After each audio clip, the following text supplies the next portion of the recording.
Hey everyone, I am within my home. They are currently shutting the fuck up, possibly because I just told them a new asshole verbally, which is part of what's going on with my voice. And possibly for whatever reasons, I have no idea what the meth heads do, what Antifa do, midway through a months long threesome, gay threesome, that they're hoping they can confuse somebody into thinking makes rape and pedophilia gay. I don't know. When we last left off with our story, I had just gone through some weird shit, um, and essentially, what you know, things were going so odd, and people were acting so odd, especially the women around me, that I was kind of confused. I was kind of like, is it just me, you know? And I remember, well, the girl I was with, the woman I was with, Catherine Collins. She was great. We had trouble letting go of each other. I would tell her everything. How at the start, I was just kind of faking it. I was faking the whole thing, like, other than being attracted to her. Like, I was using her for, like, status, essentially. And confronting that with her was painful, and she didn't seem to care. She wanted me anyway. She seemed to think if she stayed there long enough, she was a Taurus. She seemed to think if she stayed there long enough, I'd eventually love her. I'd fall in love with her, and I did love her. I just wasn't in love with her, you know. But I loved her because I knew her so well, and we've been together so long. Um, and eventually, I'm like, oh, we shouldn't be hanging out so much anymore because, you know, it's just not healthy if we're not going to be together forever for us to be basically having half a relationship. So she does kind of stop hanging out with me a lot, but I was like, okay, well, I meant less. I didn't mean the whole thing because I'm a Cancer. I'm like halfway through to Taurus. So it's like, I really didn't just mean we should hang out less and we should be like weaning off each other or whatever. And this is one of the strange events that took place. So one day I'm like, hey, you want to hang out? I don't know if it was a Friday or a Saturday. Cat? And she's like, yeah, sure. I'm going to be with my friends first, though, and then I'll spend the night there. I'm like, okay. And by this point, I'd been with her in one way or another for like 4 years. We'd been having sex for 2 years, okay? So she comes home. She comes home pretty late. Well, to my house. She comes to my house pretty late. And she's already kind of drunk, you know. And I'm like, wow, I didn't realize you'd be coming here drunk, but whatever. And we're hanging out, or really, like, she's just, I need some sleep. I'm like, okay. And we're being normal.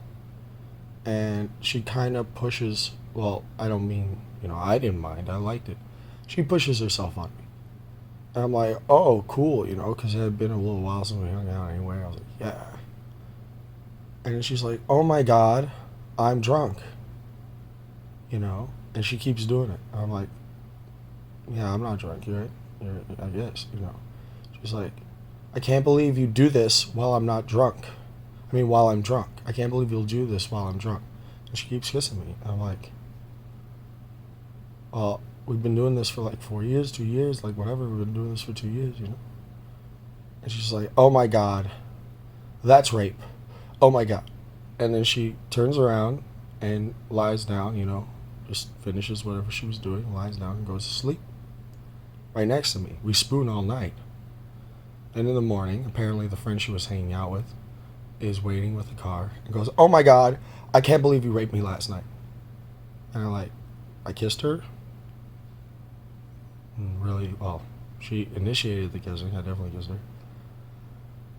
And she leaves and she's like, you're lucky I'm not pressing charges. And she leaves. And I was just like, well, when this started, she was the socially conservative one and I was more the socially liberal one. And here we are. And this was in like about 2012-ish, 11.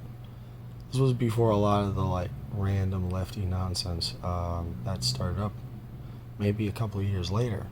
And she was hanging out with like someone who worked at Upper Last Place. She was, it's not as though it wasn't completely, well, no, it was unexpected as fuck, but it was just like, wow, whoa. Let me see if I remember anything strange from around that time. Oh, and there was this girl, Lisa Anspick. Oh, shit. And there was Cesar Perez. Holy fuck. So, my friend Harrison from middle school, we keep hanging out later. Then we have a falling out. Then we start hanging out again. By then he's living in China, so he comes back for like a couple of weeks. We're hanging out. He introduces me to his friends who also live in the area. There's this guy Cesar Perez, and this guy, I think his name was David something. I don't remember, to be honest with you. And Cesar Perez is this really, really nice guy. One might say he's too nice. He's going out with this woman. I'm not going to criticize her too much. I'm going to say that she cheated on him left and right and center with all of his friends, every opportunity. When she finds out that I do not support the relationship because he's like, I'm in love with her and she treats me like shit and all that, she decides that he should never hang out with me. He keeps hanging out with me. It's like he's spineless. He doesn't stand for anyone. So I can keep telling him like, yo, your girlfriend's kind of like a trash person.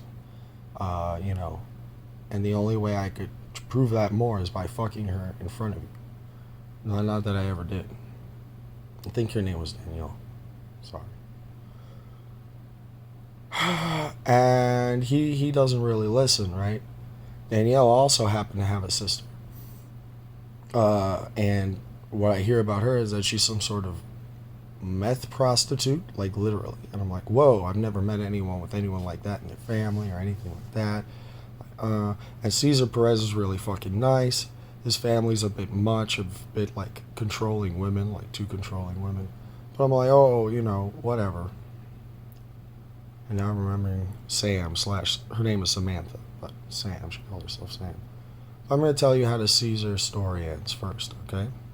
And next time we'll get to Sam, Samantha, whatever. I don't even know her fucking last name.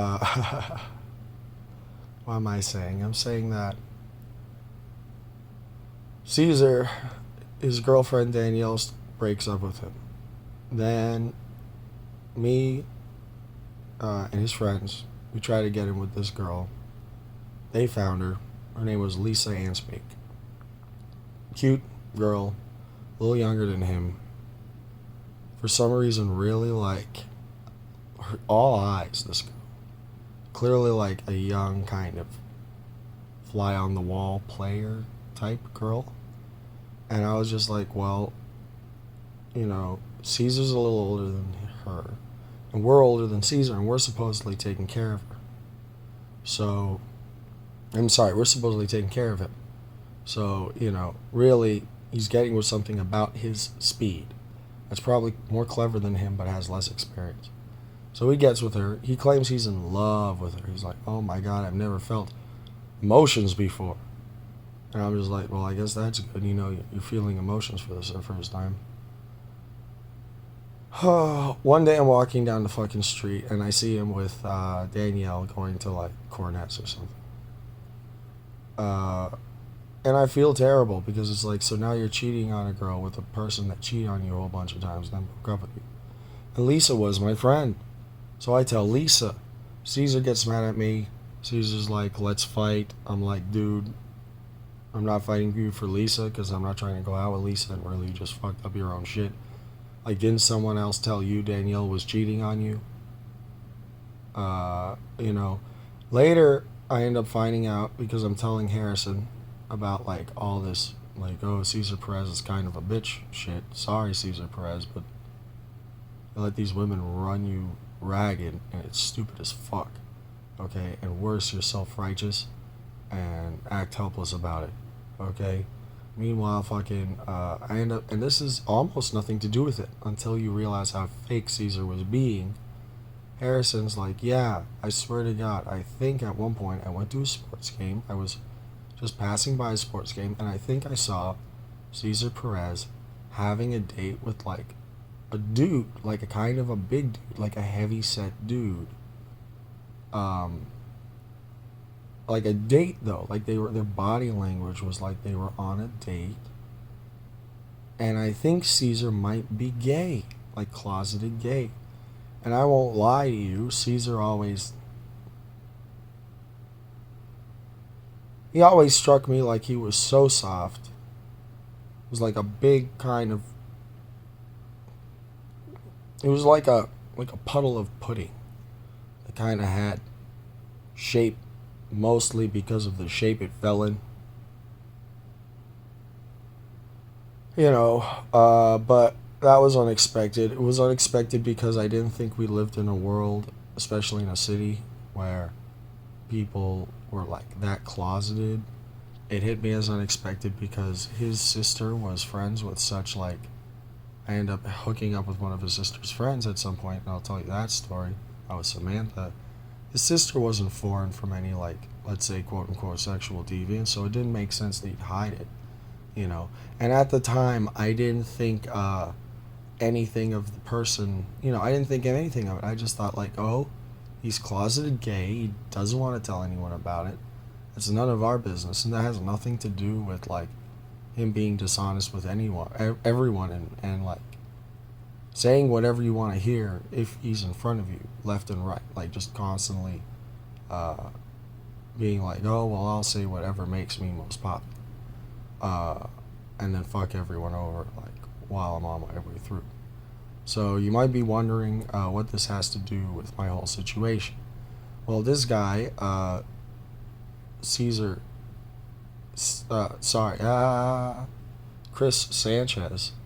Chris Sanchez apparently will lure and or trick you into either a homosexual interaction or a position that looks homosexual, or blackmail you doing something else. But I guess for a lot of straight men, if you have a photo or video or anything doing that, you feel compromised, and I suppose he does a lot of it, and I suppose that's what he's been secretly trying to do here, because originally there was this girl also named Lisa that I think I was supposed to get lured by, and then after the feds got these people, they started talking about how gay I must be or something, and it was very interesting. And apparently someone's been watching me for 18 years, so apparently they hoped that like the bi-curious phase in my depression, they were hoping it would erupt in an actual gay relationship with someone, and or like raw bisexuality or homosexuality, when it was literally like, my friends who are men listen to me, women don't seem to be listening to me. Yeah. I think I'm done with today. Next time I'll start with Samantha. Even though exactly. Her name is Sam. Her last name will be Antha, because I don't know what her last name is. She called herself the Loon on like Facebook. I'll see you guys later. Sorry I couldn't. Well, I could do this outside, but it's dark and I'm lazy, and I'm really just like spewing shit, right? So, see you guys soon. Bye.